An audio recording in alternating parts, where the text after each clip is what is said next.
This project began with a simple goal from the homeowners to make better use of a space in their backyard that had become largely wasted after a large tree was removed. The home features a beautiful pool with a screened enclosure, and in the corner of the yard, there was an open area left behind after the tree was taken down.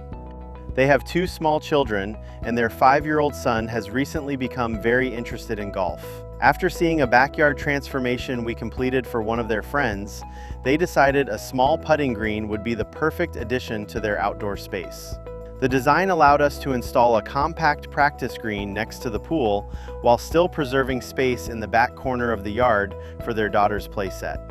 Even after their removal of the tree by another contractor, we did encounter some additional root systems beneath the surface that needed to be excavated and cleared before putting green construction.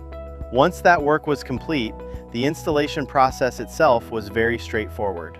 From site preparation to the final turf installation, the project took just a few days to complete. Timing worked out perfectly, allowing the homeowners to unveil the new putting green during a family reunion, making it a fun surprise reveal for the kids. The finished space not only provides a great place for practicing golf and playing outdoors, but it's also durable and pet-friendly, as you can see from the family dog quickly approving of the new turf. Projects like this show how even a small or underutilized space can be transformed into something meaningful for the entire family.